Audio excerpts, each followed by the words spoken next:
Great, so now in this video we're going to talk about legitimacy versus efficiency.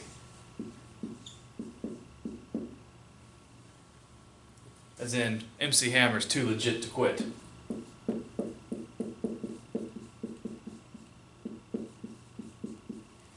It's not too legit to quit. Alright, so we've already talked about organizational fields, we've already talked about Arthur D. Little's product lifecycle models, and together they have an important implication for legitimacy versus efficiency. Now we normally think that organizations perform in the most efficient manner possible with regards to internal efficiency and also to giving the best possible product to consumers. But isomorphism questions these assumptions. Now let's define, well, we understand efficiency, doing what is the most cost effective, what best meets needs, but with regards to legitimacy, legitimacy basically means does it match expectations of either customers or of competitors or other internal stakeholders or any other stakeholder for that matter. So let me explain a little bit legitimacy versus efficiency. We'll start with discussing it with regards to Arthur D. Little's product lifecycle model. Let me give an example maybe more people in my audience can relate to. Think of video games. Now I don't know if any of you ever watched that YouTube channel, Angry Video Game Nerd. I think the guy is hilarious. And basically what he does on his YouTube channel is he takes apart, or not takes apart, but explores old video game consoles that kind of sprung up in particular the early 80s but also throughout the 90s, and he talks about how crappy they are, right? Now a lot of these video game consoles came from the introduction phase of the video game industry. So people were still trying to figure out, do video games belong in the home or do they just belong in the arcades? Okay? So they're trying to figure that out. And as they get into growth, they say, yes, video games are here to stay. Yes, they belong in the home, but what should a home video game console look like? And there were lots and lots of competing models that this Angry Video Game Nerd examines. And you think about like even what something basic like what a controller should look like. Well, there were ones that had like a mouse ball with a clicker, there were joysticks, the Commodore had a keyboard, but the competitors that were best at doing business happened to be, in the 80s and all through the 90s, Sega and Nintendo. Okay?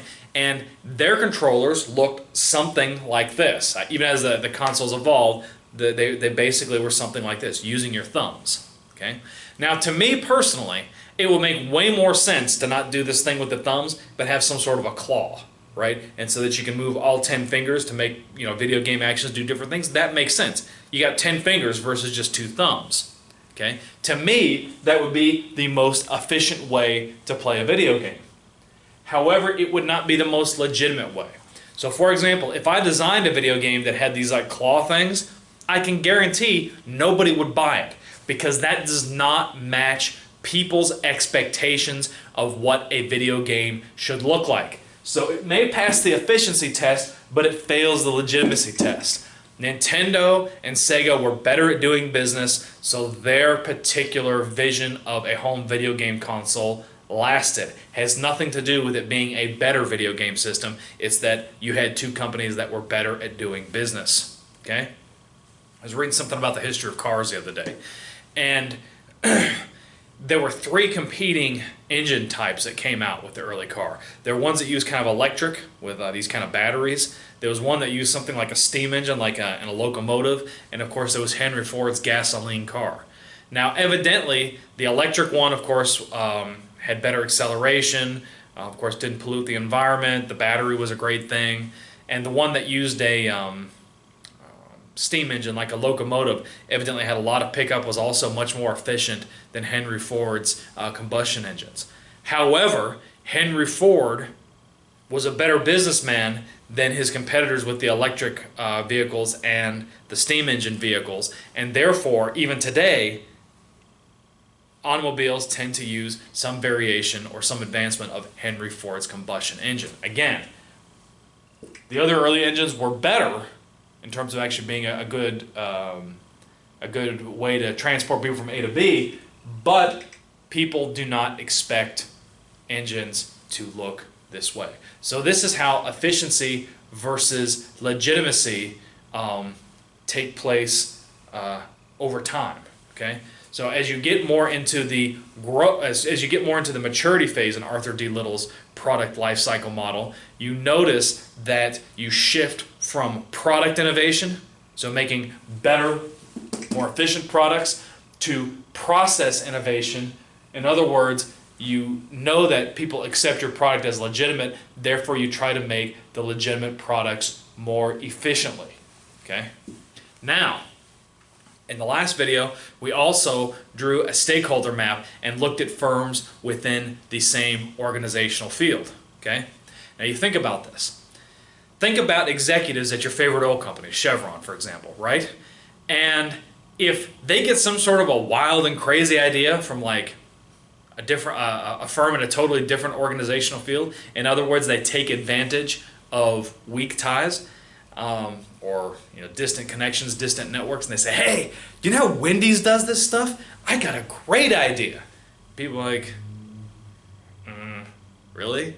No, this is oil. This is not fast food. It doesn't matter. That only works for fast food. It doesn't work here in an oil company." And then the guy's like, "Ugh, bummer." So he may have had a great idea for Chevron that he borrowed from a restaurant like Wendy's, but it didn't match internal stakeholders' expectations. Okay, so it didn't pass the legitimacy test, and that's why firms within the same organizational field, they get kind of incestuous. They're not fresh. This is how they become kind of these bureaucracies in an iron cage, because they only focus on what is legitimate, but they never stop to ask, is this an actual efficient idea? Okay, and this is where it gets real messy. I'll give an example from some of my Lean Six Sigma consulting experience. There was this one organization I was working for, and all of their competitors were doing Lean Six Sigma. So they said, "Yeah, we're going to do Lean Six Sigma too." Lean Six Sigma is an operations management doctrine, right? So they had these instructors teaching Lean Six Sigma, and I thought the instruction was, quite frankly, garbage, but they did it not because they were looking for efficiency, but they did it because everybody else was doing Lean Six Sigma. The actual instruction of Lean Six Sigma at this particular firm was terrible. I mean, they did one project. They actually spent 6 months trying to figure out where to put copy machines. They spent 3 or 4 months trying to optimize their share drive so people could find data better. I even point out, like, actually, you can just do the search thing. You don't need to be spending all this time moving folders around and all that stuff. I mean, you could have heard a pen drop, right? But the point is, they were doing things to match what their competitors were doing, not because they were actually doing anything that was productive, useful, or efficient. So this is the dichotomy between legitimacy versus efficiency. Well, very cool. So in our next video, we're going to talk about the first of the different types of isomorphism, and that is coercive isomorphism. Looking forward to seeing you then. And by the way, if you like this video, give me a thumbs up. You can comment below. I usually respond within 24 hours, and feel free to subscribe. Thank you.